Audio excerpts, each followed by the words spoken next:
After working with creatives for the last 11 years, I've heard one statement more than any other. I hate marketing. I get it. It can be painful trying to figure out how to market your book or movie or comic. When I started podcasting, I had no clue how to do any of it. I was afraid of doing it wrong, looking like an idiot or making a marketing mistake that I could not recover from. It can be paralyzing. Sound familiar? If it does, let me see if I can help you. I got my MBA in marketing, so you don't have to. Sign up for a free session today to talk about your marketing goals and to see if we're a good fit. If nothing else, you'll get some insights that might ease your mind. Go to southgatesmallbusiness.com and sign up for a free session today.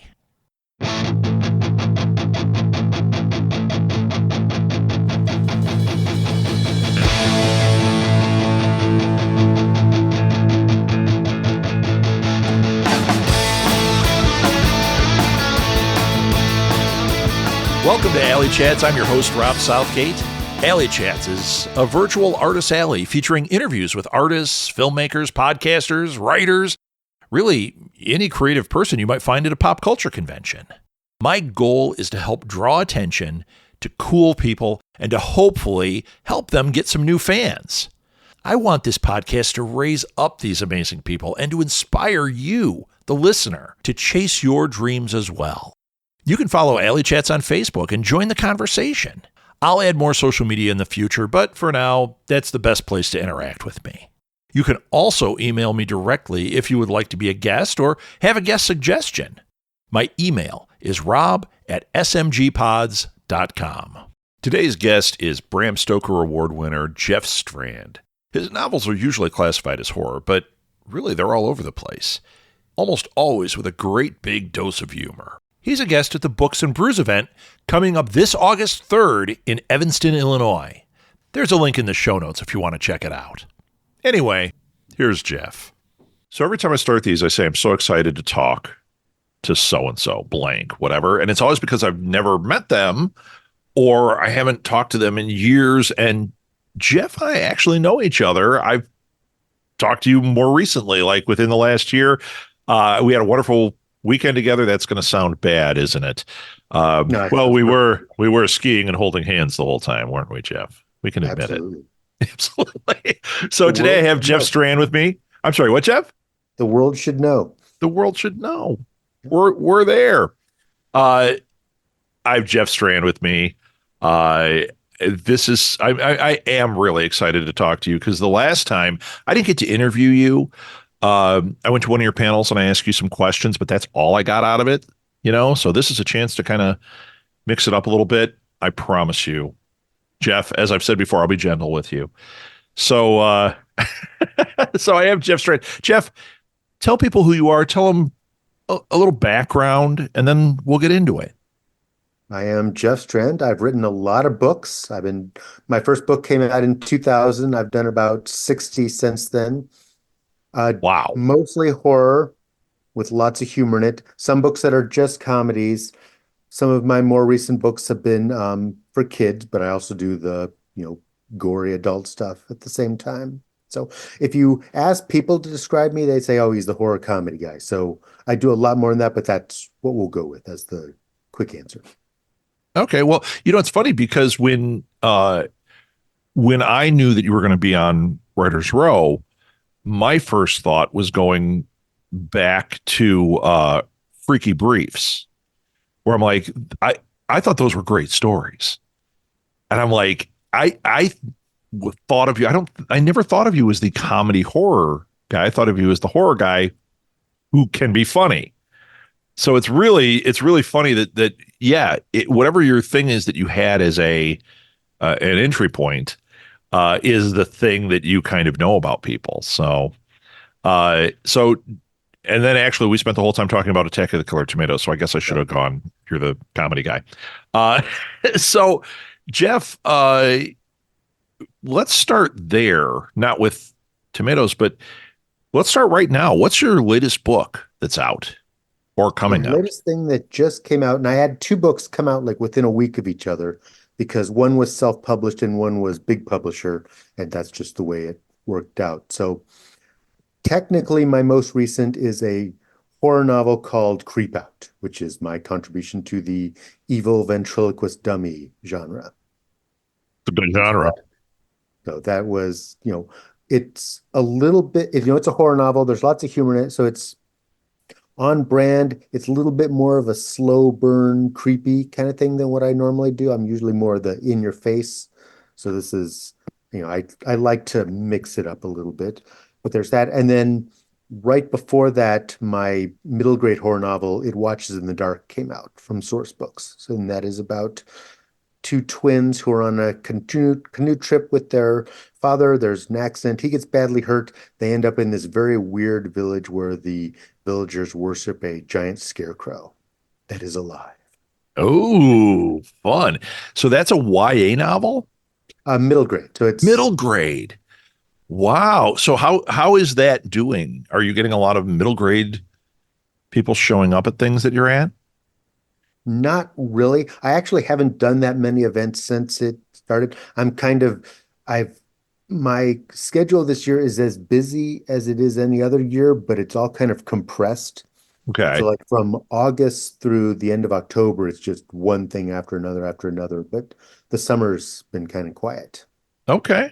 Well, you're going to make it out to, which is why I'm talking. You're going to make it out to Books and Brews, Right. That which is going to is be the first one. That's the starting point where things just go berserk. That'll be my first great. event I'm where going to I'm get you at the beginning then, which is yes. awesome.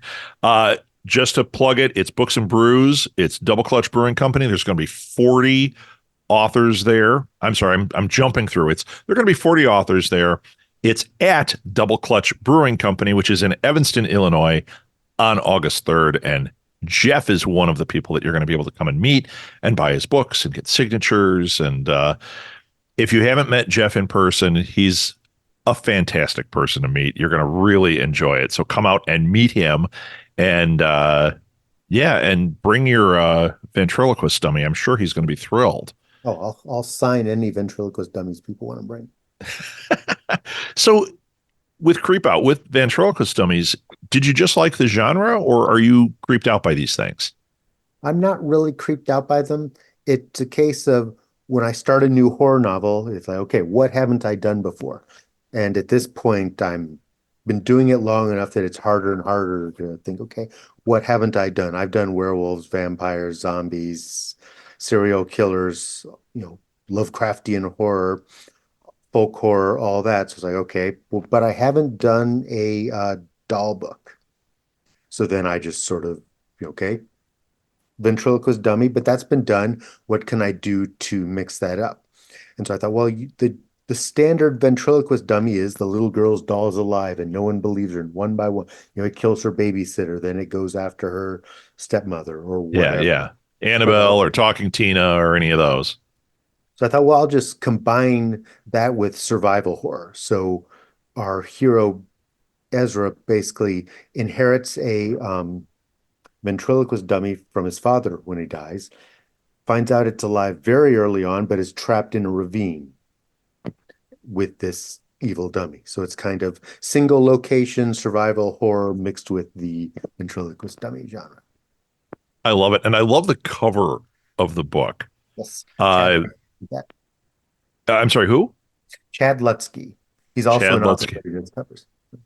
I I saw it pop up on my Facebook feed this week, and as soon as I saw it, I was like, "Oh, Jeff, really? Now I've got this dummy that's going to be living in my head. It's got space in there now. Thanks a lot."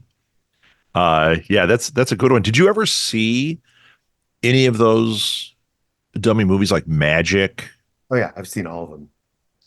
When I was a kid, that was on one night. I was with our neighbors' kids. We were all, watching TV, and they wanted to watch the movie Magic because they thought it was about magic. And I don't think I've ever seen those kids cry harder than what was happening. Like we're watching that movie, and all of a sudden it's like, "Ah!" And I'm like, oh yeah, we need to watch this thing to the end. This is fantastic. It's gonna be a fun, lighthearted romp in the life of a magician. That's right. You also have, and I think you're crossing genres here: spiders versus clowns. Uh, Now, I'm going to ask you each thing. Do any of these things creep you out, and that's why you lean into them, or are you just like, hey, I haven't done clowns or spiders, let's combine Clowns? them? No. Spiders? Yes. So Oh, I've never had a fear of clowns, but I love scary clowns. That's yeah. probably like the definitive example of horror comedy. So actually, the clowns in this one are the good guys, which was not, I wanted to do a clown book, and I've had clown elements in various other things I've done, but I've never done just a full-on clown book. So my thought was I'm going to write the scariest clown book ever. But then I read an article about how, based on stuff like, the success of the new Stephen King's It movie and various other things, clowns were losing their jobs because like people don't like clowns. And they're like, clowns are, we deliver joy to children. But because of all the scary clown stuff, they were losing their jobs. So, oh, that's an interesting twist. I haven't seen that. So in my book, the clowns are good guys who have lost their jobs at the circus because people don't like clowns anymore. And so then they reluctantly have to take a job at a haunted house because that's the only way to make ends meet. But they do it on the same opening night that a giant spider invasion goes through the small town. So if a clown was standing here, I'd say, hey, clown. If a tarantula was standing here, I'd be up on the chair getting away from it. So it's like only one fear that I actually have, but I like the idea of primal fear versus primal fear because a lot of people are scared of both. So, like, which side do you root for? Well, it's funny because when I saw the cover originally, that was I didn't know you weren't or that the clowns were going to be the heroes, but when I saw the title and I saw the clown on the cover and the spider webs, my reaction was like you just said, oh, primal fear versus primal fear. This is Godzilla versus King Kong, only if they were both scary. And then yeah, the clowns aren't scary. They're just guys jobbing and they got to deal with it. I actually have a friend who's a professional clown. He was actually on Bozo for years. Oh, And when you bring up the creepy clown thing to him, he doesn't find it funny at all. He's like, this is my profession. I work very hard at it. And he gets very upset by all of that. And he said the same thing. Do you remember we'll call it the clown flap, which is a great name yeah. for a book from a few years ago. And there was like at a Rose Hill Cemetery, there was the guy in the clown outfit that was in the cemetery. And Yep. yeah, my friend was like so upset by that because he's like, this is going to cost people jobs. And so it's like, I should send him your book. He'll get all upset at first, I but think then it's a mutual friend who has read the book, if it I'm might thinking be, of the right person. it might be. Yeah, I was standing outside of the gates of that cemetery and didn't realize I was standing right where that clown had been. And it really puts it in perspective when you realize that truly did just happen the way it showed on the news. Those people were standing there because ghost tours and that go there. Somebody got into that cemetery dressed as a clown, danced around a little bit, and then ran off. I mean, oh my God. I think I may have had a heart attack if I'd seen that. And I'm not afraid of clowns. Yep. I'm not afraid of spiders either, Jeff. So I can save you if need be. Want more shows like this? We've got a lot more on the Southgate Media Group Patreon page. Some free, some paid. Plus, there's exclusive content for subscribers only. Follow the link in the show notes or look up Southgate Media Group on Patreon and check out the cool stuff we're doing over there. You won't be sorry. On August 3rd, 2024, Books of Horror is presenting Books and Brews at Double Clutch Brewing Company in Evanston, Illinois. There will be over 40 horror authors for a book signing and meetup from 10 a.m. until 4 p.m. that day. Meet your favorite authors, discover new authors, meet Books of Horror friends in real life, including the author I'm talking with on this podcast. Oh, and I'll be there too. This is an all-ages event. Food, alcohol, and non-alcoholic beverages will be available. No outside food or drinks will be allowed. Search for Books of Horror Presents Books and Brews on Facebook events for more information, or click on the link in the show notes. I hope to see you there. So, what got you started writing horror? I started writing humor, so I didn't want to be Stephen King. I wanted to be, Douglas Adams or Dave Barry.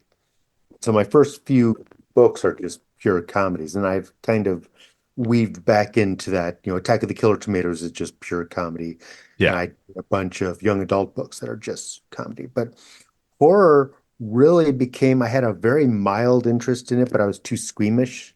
So it's like I liked the classic stuff, but I didn't want anything with gore in it, ironically. Because it wasn't actually until high school that I sort of, fell in with a group of friends, and their process was, instead of getting drunk and partying on weekends, we rent 5 horror movies from the local video store and watch them all night. So that's what my high school misspent time was eating pizza and watching horror movies. So then I became a huge fan. So then it just sort of fell into what I was writing. So now I'm, I've been a hardcore horror fan for my entire adult life, but it wasn't something that I was born with. It hit around, high school. Yeah, actually, I was one of those kids that was attracted to it but scared. So we'd go to the haunted house and I'd cry and all that. And I was the same. We may have been in the same friend group. The more we talk, the more we are crossing paths here. That was my high school. I remember we'd go and we'd get pizza and we'd go to the local video store and it would be 3, 4, 5 movies. I don't know how we watched that many in a night, but we'd do it. And it was just whatever was on that horror shelf. If it looked gory and weird, it was like, yep, that's an easy one. We're taking that. Yeah, there wasn't a lot of deliberation. Okay, does this movie meet our standards? Let's look up some reviews. Let's let's get some word of mouth. It was, oh, that's got a cool cover. Let's do that one. And then, grab 5 and Yeah. Domino's pizza, and you've got yourselves a well-spent Saturday night. So we're going to talk about teenage Jeff for a second. Were you more into the slasher type? Did you like the monster type? What was your genre that if you saw it, it was like, yeah, okay, that's the one we got to get, like immediately? I liked both, really. I've never had like a specific genre that's like, okay, that's my jam. It's more, based on the individual movie. Like, for example, werewolves are not really even one of my favorite monsters, but there are some really good werewolf movies out there. So werewolves in general, I've done Wolf Hunt 1, 2, and 3, which are werewolf books. So that's worked out well for me. But if you said, what are your favorite monsters? Werewolves wouldn't necessarily be near the top, but An American Werewolf in London is one of the best horror films ever made. I It's love amazing. Yeah. Soldiers. I love Ginger Snap. So it just so happens that really well-told stories have been done in the werewolf genre. So it was never, oh, I love slash movies. I kind of liked it all. And because we were watching, 5 movies a night, we could pretty much clear out the video store's horror selection. It's like, okay, what's new? Let's stand by the new releases section until they bring the new stuff out. And so I was, anything good. So what would you say if I had to press you for your top 3 horror movies? You and I are having a night. We're going to get a pizza and watch 3, and you're going to introduce me to 3. What would you pick as your top 3? Top 3 would be Shaun of the Dead, if you count that as horror. It could I also do. just be comedy. Um, the original Texas Chainsaw Massacre, Mm. 1973 one, and Return of the Living Dead, which holds up insanely well for a mid-'80s movie. Yeah, I don't know how we weren't best friends in high school, mainly because we didn't go, but those fall right.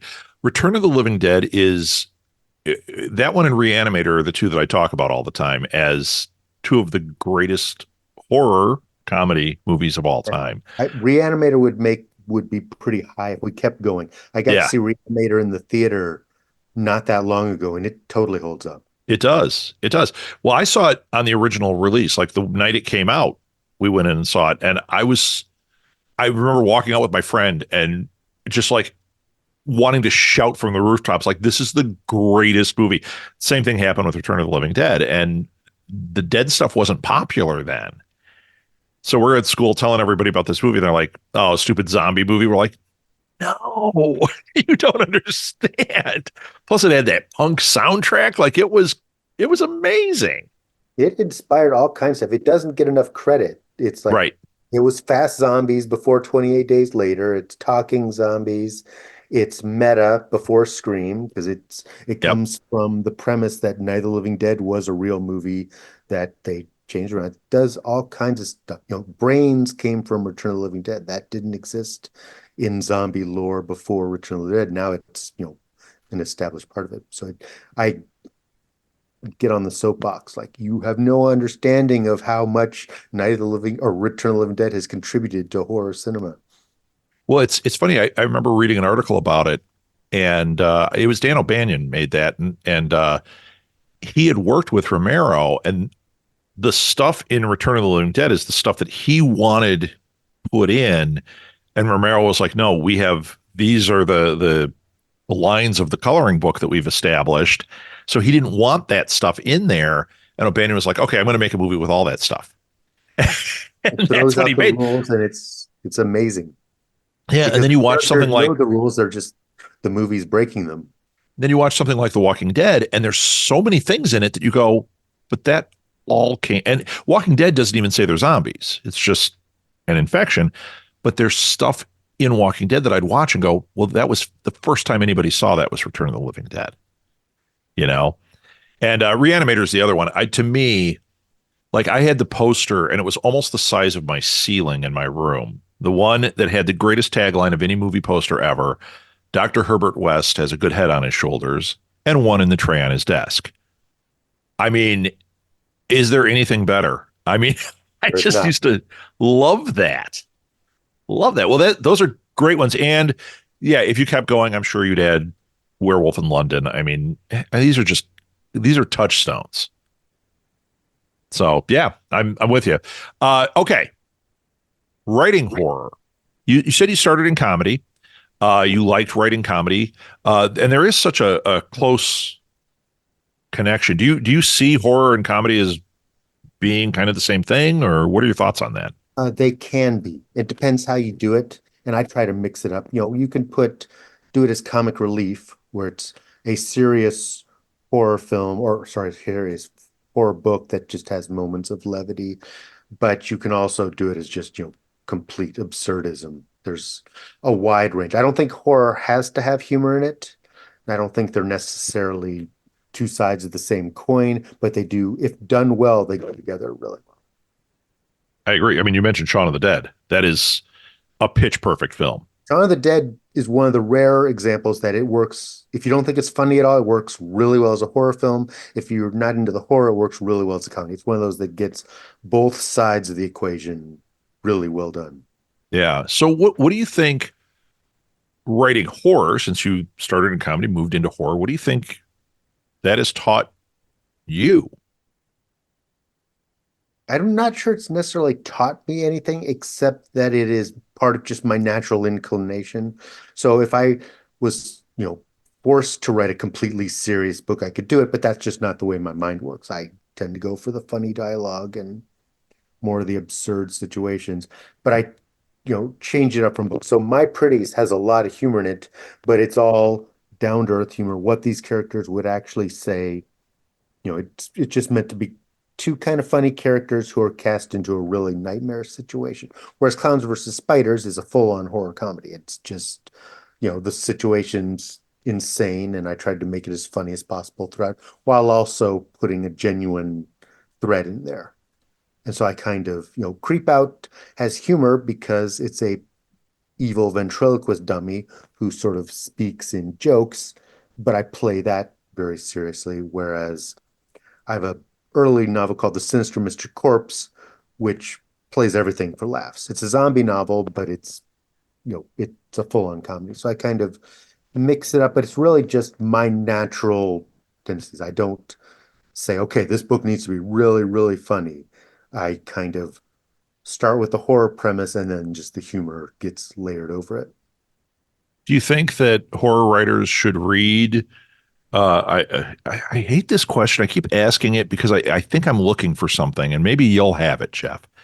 Do you think that it's important for horror writers to cross genres, to read comedy, romance, fantasy, all that stuff, to put it in there, what they're doing? I mean, do you think it's an important thing to read a wide spectrum? Yes, I don't know that it's necessarily, as research for what you're trying to write. It can't hurt to, study other stories. I for a long time, all I was reading was horror, and I made a conscious decision. There's lots of other stuff out there. So, reading something like The Amazing Adventures of Cavalier and Clay turned into one of my all-time favorite books. So it's good to read that kind of stuff. I finally read Lonesome Dove and, a lot of the big epics, and it's good to look at other storytelling styles, good to, but you don't necessarily have to read a bunch of fantasy novels and then say, okay, I'm going to incorporate that into what I write. It's just always good to have a, wide range of reading interests and then, just figure out what you really like. And, if there's stuff that you can take back with you, great. But I don't know that it's necessarily, I need to study every genre to help me write better horror. But do you think that on the flip side of that, do you think that by reading, say, Lonesome Dove, which is an amazingly well-written book, do you think that that does affect your writing? It the the way it would affect my writing is basically the inspiration of you close the last book after the last page and think I need to step up my game because I'm not writing at that level. And you realize, how well the characters are done, how well the dialogue is done, how intense, that book gets really dark at points, how intense that is. And it's just, it's the inspiration of a very well told story. And I need to, also do my best work, not at that level, but the best that I can do. So from that standpoint, when I read The Amazing Adventure of Cavalier and Clay, it doesn't make me say I need to write a 900 page, historical epic, but it does say I need to, be doing my best work because there's stuff out there that blows my work away. So if you meet a young author, somebody comes up to you, let's say at a thing called like Books and Brews, which is a double clutch brewing company in Evanston, Illinois on August 3rd. Let's say they come up to you and they're like, I'm trying to write horror. I've been working on it. And they say, what's the one piece of advice you got? Jeff, what is the one piece of advice you'd have for a budding horror author? The generic one would be read a lot and write a lot. Don't be afraid to have trunk novels because, I'm old school. So in my day, you would write the book, it would get rejected because it was bad. And then eventually it would become a trunk novel and you'd never publish it. And then you'd start on the next one. It would also get rejected because it was bad. But in the meantime, you're learning to write. And then by the time you'd written a few books, you were writing at a professional level. I've got thousands of pages of unpublished stuff that will never be published because it's not good enough. Now, a lot of people are going straight to self-publishing, which is totally fine. I love self-publishing. Most of my recent work has been self-published. But what it removes the gatekeepers possibly to a fault. And so people think, well, I finished a book. What am I going to do with it? Well, maybe that was just a learn to write book. And I think that in a lot of cases, because you can have a book up on Amazon 12 hours after it's done, the people forget that it's okay to write trunk novels that never get published. Because you finish a book, what do I do with it? Well, maybe you just read it and then throw it away. So my advice is don't be in a hurry to get published, and it's okay to learn to write on the job. So excellent answer. I loved it. Okay, now you've been to Chicago before, yes. but you're going to be back here. What is the thing you are most looking forward to doing or seeing when you're here in Chicago? Excluding Books and Brews itself, I'm most excited for a Chicago dog in Chicago. Chicago style hot dogs are my favorite. I love Portillo's. I wish it had, I wish they were everywhere, but they're not. So whenever I get into that area, a Portillo stop is always mandatory. So yes, it's a lame answer, but the Chicago style hot dogs are what I'm looking forward to outside of the excitement of Books and Brews. Excellent. I would challenge you to go to Superdog, which is not terribly I've been to far. Superdog. That's my favorite one. I love All right. Portillo's. I love all, but Superdog is the one. We used to drive back. We were living in Minneapolis, and before on the way back, we would pass my parents, we'd pass my wife's parents, we'd go to Superdog, then we'd come back.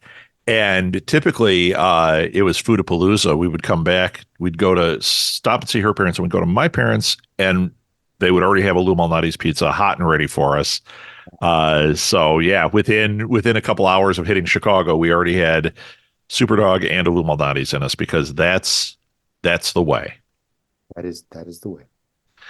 Jeff, thank you so much. I'll put links into the show notes so people can follow you, sign up for his newsletter. It's great. I think you just put one out yesterday or today, something. I read it.